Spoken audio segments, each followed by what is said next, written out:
Au coup tout à l'heure dans le Colorado, mais les organisateurs ont maintenu le départ installé en haut de la piste à plus de 3200 mètres d'altitude. Fort heureusement, les conditions sont restées stables durant toute la course et aucun descendeur n'a été pénalisé.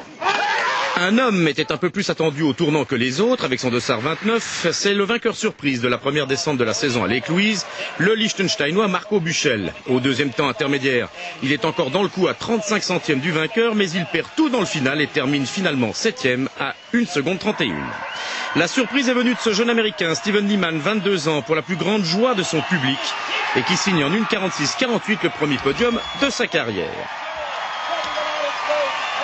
Deuxième à l'entraînement et autrichien de surcroît, Christoph Gruber est un des seuls à avoir commis l'irréparable dans cette descente.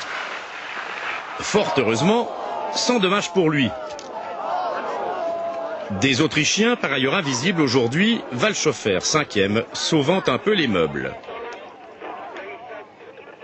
Et s'il n'y a pas eu d'Autrichiens, y aurait-il eu un Suisse? Les entraîneurs helvétiques étaient confiants et ils avaient bien raison. Car Didier Cuche, 3e à l'entraînement, a même longtemps fait croire qu'il pouvait remporter cette descente.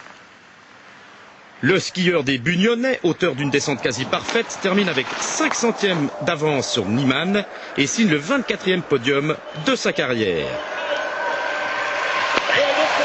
Un Didier Cuche manifestement soulagé dans l'air d'arrivée. Ah, c'est clair, un retour sur le podium, c'est magnifique après la saison de M, la saison passée, je suis vraiment content. Aujourd'hui, des conditions difficiles, comment est-ce que vous avez géré cette course? J'étais un peu nerveux, mais je suis surpris moi-même, pas autant que hier pour la descente du combiné. Donc je savais qu'il fallait attaquer malgré les mauvaises conditions et puis chercher à tendre les trajectoires pour être le plus vite. Vous êtes senti bien tout au long de la piste? Je me suis senti bien, mais il y a eu quelques limites. Ça secouait beaucoup, puis on les voyait pas ces secousses, ces trous.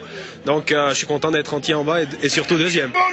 Le vainqueur, un autre revenant, un immense champion montré du doigt ces derniers jours par la presse américaine et qui se devait de relever le gant. Et pourtant, il s'en est fallu de peu pour que Bode Miller croise son destin avec ce commissaire. Bode Miller, 29 ans, détenteur de la Coupe du Monde 2005, qui signe ici le 22e succès de sa carrière hors norme et qui annonce la couleur. Il faudra donc encore compter avec l'Américain cette saison, et pas forcément qu'en descente.